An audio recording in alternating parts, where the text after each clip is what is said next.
Assalamualaikum warahmatullahi wabarakatuh. Perkenalkan, nama saya Alma Diani Arahmi, mahasiswa dari Universitas Mercu Buana. Di sini saya akan mempresentasikan tugas besar 2 laporan akuntan, di mana akan membahas pada kasus yang saya pilih, yaitu perusahaan gas negara atau sering disebut PGN.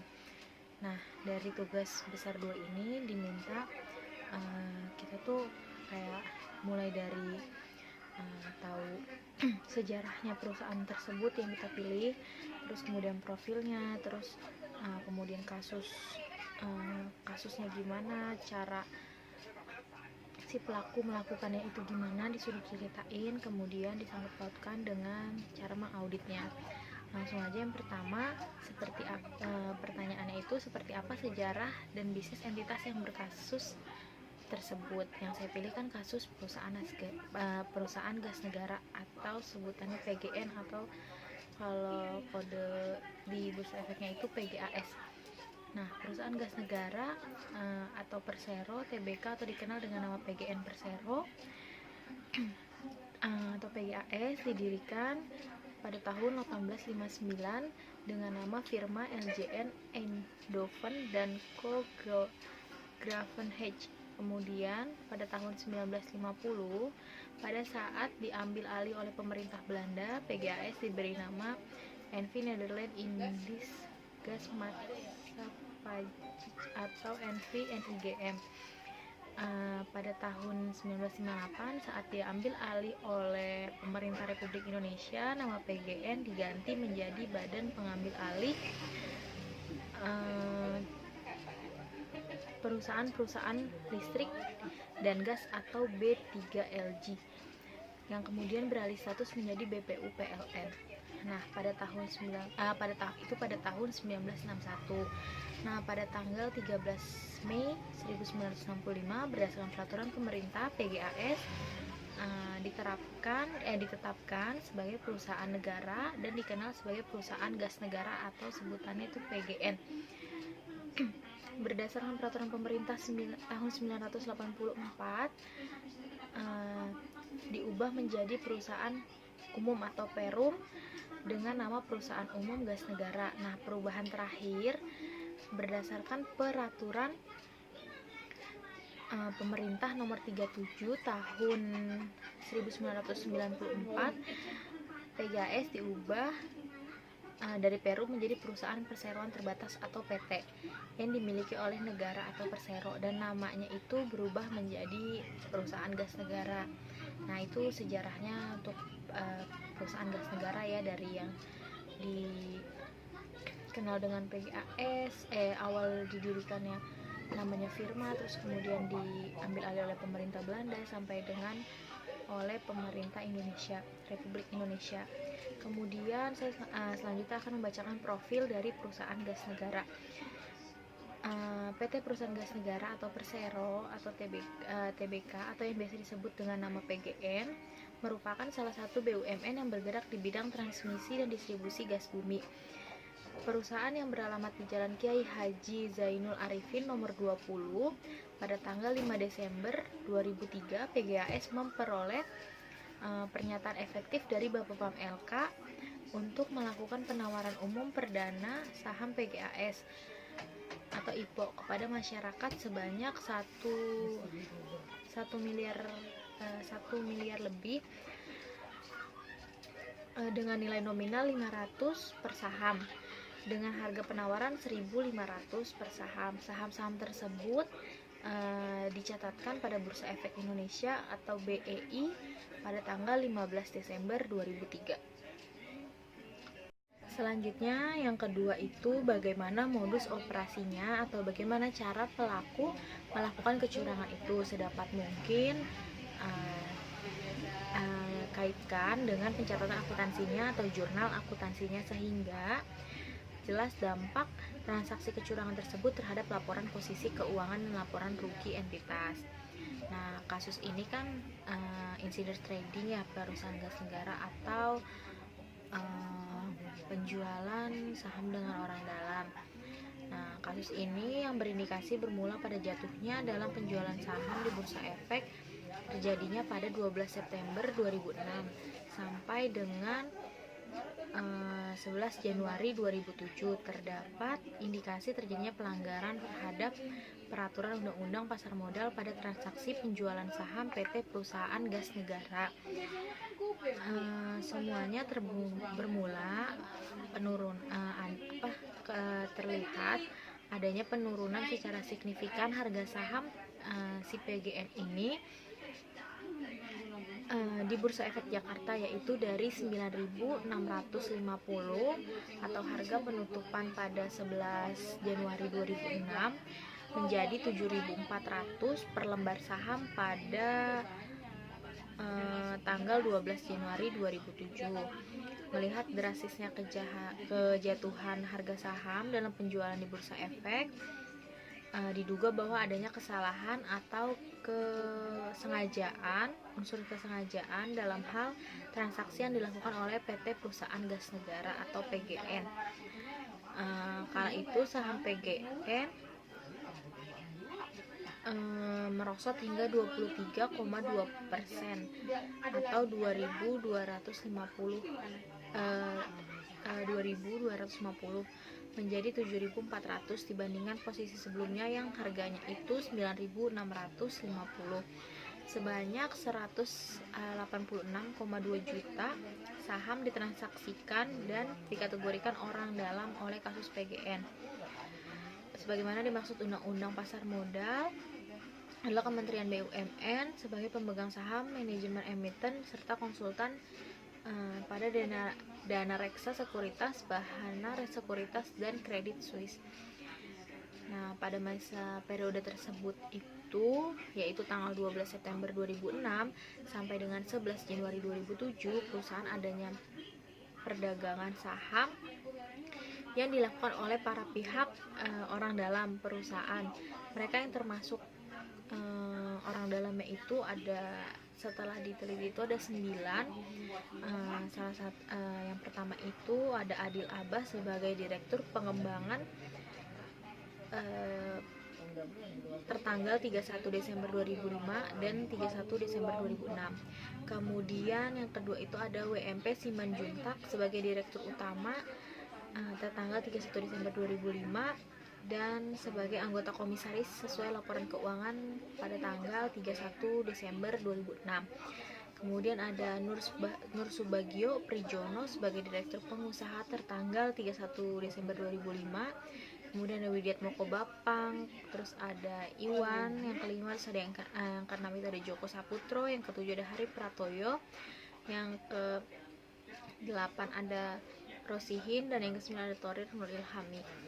Nah, selain dugaan kasus insider trading ini atau praktek haram yang sering disebutnya pada transaksi perusahaan gas negara, terdapat juga indikasi terjadinya pelanggaran perusahaan keterbukaan. Informasi penurunan harga saham yang signifikan tersebut sangat erat hubungannya dengan siaran pers yang dilakukan manajemen perusahaan gas negara sehari sebelum atau 11 Januari 2007. Dalam siaran pers tersebut dinyatakan bahwa terjadi koreksi atas rencana besarnya volume gas yang akan dialirkan, yaitu mulai dari atau paling sedikit 150 mmSCFD menjadi 30 mmSCFD. Nah, di sini sih kalau bisa dilihat kan dia tadi kan nanti saya juga akan menampilkan si laporan keuangannya ya, yang 2000 dari periode 2005-2006 dan 2006-2007. Kalau dilihat di situ dari 2006 ke 2007 laba dan pendapatannya naik drastis. Mungkin ini disebabkannya dari proyek yang sudah dicatat lebih besar, mulai dari ini tadi 150 mmSCFD menjadi 30. Namun 30-nya ini disiarkannya tuh telat. Jadi udah kecatat duluan sih laba bersihnya tersebut. Nah, mungkin ini juga makanya harga saham yang tadinya naik begitu tahu nggak segitu labanya, karena ini ada kasus yang mengaliri ini, proyek ini batal, ternyata labanya itu nggak setinggi itu. Jadi adanya penjualan besar-besaran oleh investor. Ini saya lanjutkan untuk menjelaskannya dulu ya.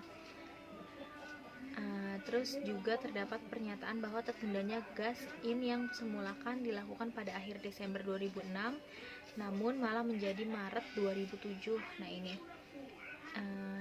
penundaan proyek komersialisasi pemipaan gas PT Perusahaan Gas Negara PGN dari Sumatera Selatan sampai dengan Jawa Barat.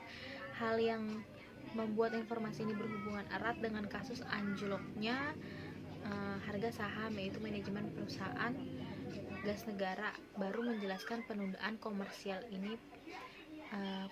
gas pada tahun 11 Januari 2007. Nah ini harusnya kan di 2006 ya, soalnya bisa dilihat tadi di laporan keuangannya 2005 ke 2006 itu laba dan pendapatannya itu benar-benar jauh. Nah ternyata itu tuh ada pengurangan untuk proyek tersebut, dan juga ada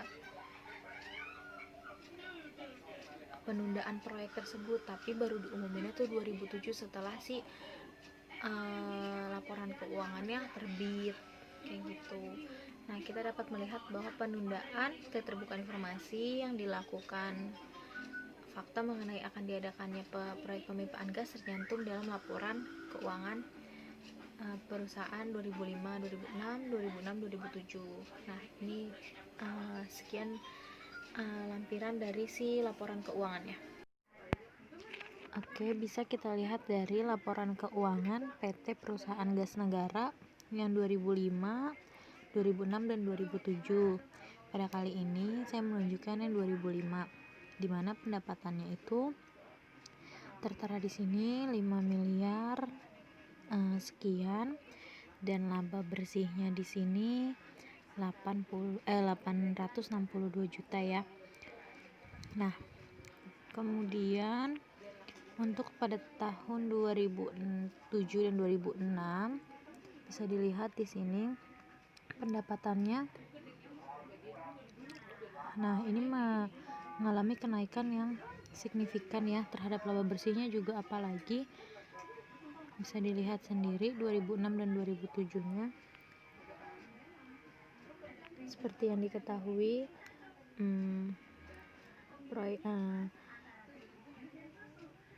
perusahaan gas negara ini melakukan penundaan keterbukaan informasi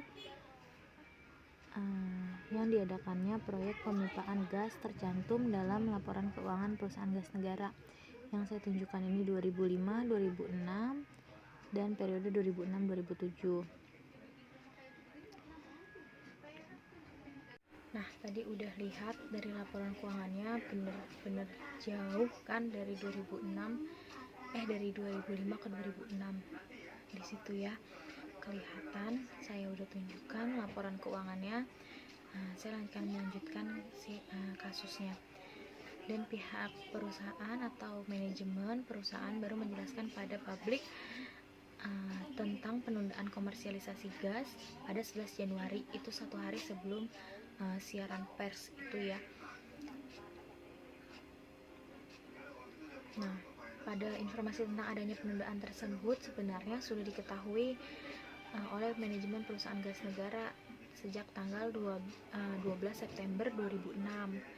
Nah, ini nih yang kasus insider tradingnya. Jadi itu sebenarnya orang-orang dalam itu udah mengetahui bahwa adanya kayak labanya itu sebenarnya nggak segitu. Nah, kemudian ada dugaan bahwa beberapa pelaku pasar dengan telah mengetahui informasi penting mengenai penundaan komersialisasi proyek ini. Komersialisasi gas tersebut sebelum diumumkan secara resmi oleh oleh pihak manajemen perusahaan gas negara. Dalam arti lain, tidak semua pelaku pasar mengetahui informasi penting tersebut. Nah, sehingga bagi mereka yang mengetahui informasi penting tersebut langsung mengambil langkah yang dapat menguntungkan mereka sendiri dengan menjual saham PGN lebih dulu dibanding investor lainnya. Jadi tuh awalnya pada tahun 2006 itu mereka udah, karena lihat labanya besar, mereka kan pada beli itu orang dalamnya. Nah pas labanya kecil ini ternyata ada penundaan si proyek kan, dan tahu bakal ada penurunan harga saham, mereka buru-buru untuk menjualnya karena biar si dari pembeli-pembelinya atau investornya tuh nggak rugi. Nah kemudian dengan menjual saham PGN lebih dulu dibanding investor tadi, puncaknya pada tanggal 12 Januari 2007 para investor lainnya ikut-ikutan menjual semua saham yang mereka punya, saham PGN besar-besaran. Nah di sini tuh mengakibatkan si harga saham PGN anjlok jatuh menjadi 7.400 yang awal itu 9.650 dengan melihat. Nah kemudian fakta-fakta lainnya itu juga yang pertama ada penurunan atau jatuhnya harga saham tadi, anjloknya hampir sebesar 23,36%, dan adanya juga bukti-bukti yang merujuk pada praktek transaksi saham perusahaan yang dilakukan oleh pihak orang dalam perusahaan. Oke, selanjutnya menurut Anda bagaimana dari COSO atau COSO framework yang tidak berjalan pada entitas tersebut? Yang pertama itu kita mengetahui dulu apa itu COSO. COSO merupakan singkatan dari Committee of Sponsoring Organization of Tradeway Commission, yaitu suatu inisiatif dari sektor swasta yang dibentuk pada tahun 1985. Tujuan utamanya itu untuk mengidentifikasi faktor-faktor yang menyebabkan penggelapan laporan keuangan dan membuat rekomendasi untuk pengendalian standar dan kriteria internal yang dapat digunakan perusahaan untuk menilai sistem pengendalian mereka. Nah, di sini kan pertanyaan itu menurut Anda bagaimana COSO framework yang tidak berjalan pada entitas tersebut? Di sini dilihat dari adanya kasus insider trading sangat terasa pada saat harga saham pada kasus ini insider trading bisa terlihat, yaitu pada saat harga saham PGN anjlok dengan harga 7.400 yang sebelumnya itu dari 9.650. Jatuhnya harga saham tersebut dilihat tidak wajar karena merujuk pada harga yang sebelumnya itu 9.650, berarti telah jatuh 23,3%, dan ketidakterbukaan informasi mengenai akan diadakannya proyek pemipaan gas tercantum dalam laporan keuangan PT Perusahaan Gas Negara pada periode 2005-2006 terus 2006-2007, dan pihak perusahaan atau manajemen perusahaan baru menjelaskan pada publik tentang penundaan komersialisasi gas pada 11 Januari 2007. Kemudian nomor 4-nya itu diminta ceritakanlah dampak kecurangan tersebut bagi stakeholder atau bukan stockholder. Di sini itu adanya bukti-bukti yang merujuk pada praktek transaksi saham tersebut perusahaan yang dilakukan oleh pihak orang dalam perusahaan yang terjadi pada periode 12 September 2006 sampai dengan 11 Januari 2007. Itu ada dua yang dikenakan sanksi. Yang pertama itu sanksi denda sebesar 35 juta kepada PT Perusahaan Gas Negara atas pelanggaran pasal 86 Undang-Undang Pasar Modal. Kemudian ada sanksi denda sebesar 5 miliar kepada direksi PT PGN yang menjabat pada periode bulan Juli 2006, yaitu Sutikno, Adil Abbas, Joko Pramono, WMP Simanjuntak, dan Nasur Bagio Sprijono atas pelanggaran pemberian keterangan yang secara material tidak benar sebagaimana dimaksudkan pada pasal 93 Undang-Undang Pasar Modal. Nah, di samping itu pengenaan sanksi di atas, BPOM LK masih melanjutkan pemeriksaan terhadap indikasi adanya perdagangan saham berdasarkan informasi orang dalam yang diduga dilakukan oleh pihak orang dalam PT PGN dan pihak-pihak yang terkait dengan interaksi dengan transaksi yang dilakukan oleh perusahaan di bursa efek perusahaan efek anggota bursa atau insider trading. Kemudian pada yang pertanyaan nomor 5 itu pertanyaannya apa sanksi yang didapatkan, apa sanksi untuk akuntan yang mengaudit laporan entitas jika ada. Nah, di sini sanksi untuk laporan akuntannya. Setelah saya membaca kasus PT Perusahaan Gas Negara dari berbagai sumber di web, di internet, saya tidak menemukan adanya keterangan atau yang menerangkan bahwa adanya sanksi untuk laporan akuntan tersebut. Nah, kemudian selanjutnya di sini menurut Anda akuntan publik yang mendapat sanksi tersebut dalam proses audit yang mana pelaksanaannya saat pelaksanaan risk assessment atau saat risk response atau saat reporting atau karena hal lain. Nah, di sini kan kita mengetahui dulu ya apa itu risk assessment, apa itu risk response dan reporting. Ini udah pernah dibahas pada penjelasan saya sebelumnya. Yang kita tahu itu penilaian resiko atau risk assessment ada 3, yaitu ada pemahaman dari si entitasnya tersebut dan pemahaman si lingkungannya. Nah, dari pemahaman si entitasnya tersebut kita itu tahu siapa pemegang sahamnya, pemilik sahamnya, kemudian apa saja kegiatan usahanya, siapa pesaingnya, siapa pembeli pertamanya itu. Nah, kemudian kalau hal ini juga bisa ditanyakan dari wawancara, analisis, atau yang lain-lainnya. Nah, kemudian ada prosedur analitis awal dari yang si penilaian risiko itu ada horizontal, ada vertikal, ada rasio atau antar item. Kemudian menanggapi risiko tersebut. Ya, untuk menanggapi risiko tersebut, jika dikutip dari ISA, tujuan auditor memperoleh bukti audit yang cukup dan tepat tentang risiko atau salah satu material yang dinilai dengan merancang dan mengimplementasikan tanggapan secara terhadap risiko tersebut. Nah, dari reporting sudah tahu ya.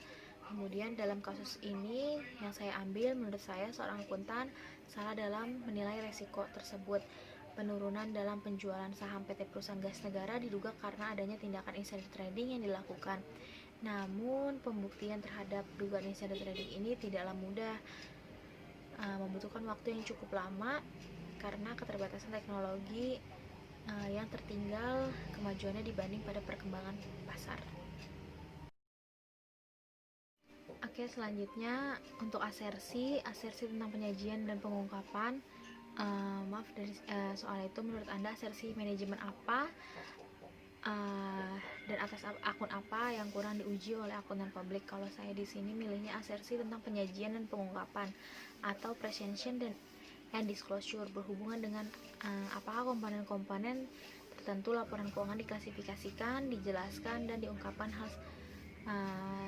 semestinya. Hal ini dapat dilihat bahwa ada penundaan keterbukaan informasi yang dilakukan. Fakta mengenai akan diadakannya proyek pemipaan gas tercantum dalam laporan keuangan PT Perusahaan Gas Negara, padahal informasi tentang adanya penundaan tersebut sebenarnya sudah diketahui oleh manajemen PT Perusahaan Gas Negara sejak tanggal 12 September 2006, tapi baru diumumkan tersebut itu pada 11 Januari 2007.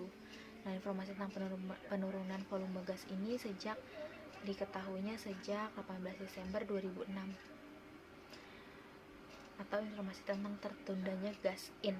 Kemudian yang ke soal selanjutnya, terdapat 2 pengujian yang selalu dilakukan saat audit. Yang pertama itu pengujian pengendalian atau test of control, atau pengujian untuk menguji apakah pengendalian intern berjalan. Kemudian yang kedua itu ada pengujian substansif. Nah, di sini saya memilihnya yang lebih ke TOC atau pengujian pengendalian. TOC atau pengujian pengendalian merupakan prosedur audit yang umum dilakukan untuk mengetahui apakah sistem pengendalian yang dilakukan oleh organisasi sudah berjalan dengan baik, dengan efektif. Nah, tes of control ini dilakukan untuk memperoleh bukti audit tentang efektivitas rancangan dan operasi kebijakan atau prosedur struktural pengendalian internal. Nah, pada kasus ini PT Perusahaan Gas Negara terlihat bahwa belum berjalan dengan baik. Bisa dilihat dari pernyataan bahwa tertundanya gas in yang semula akan dilakukan pada akhir Desember 2006 ternyata baru direalisasikan itu pada 2007 bulan Maret. Nah, penundaan proyek komersialisasi pemipaan gas PT Perusahaan Gas Negara yaitu dari Sumatera Selatan sampai Jawa Barat, dan pihak perusahaan manajemen perusahaan baru menjelaskan pada publik tentang penundaan komersial ini pada 11 Januari 2007. Padahal informasi tersebut tentang adanya penundaan sebenarnya sudah diketahui dari 18 Desember 12 September 2006. Sekian itu presentasi dari saya dan kasus yang saya pilih. Kurang lebihnya atau kurang jelasnya penjelasan ini saya mohon maaf. Assalamualaikum warahmatullahi wabarakatuh.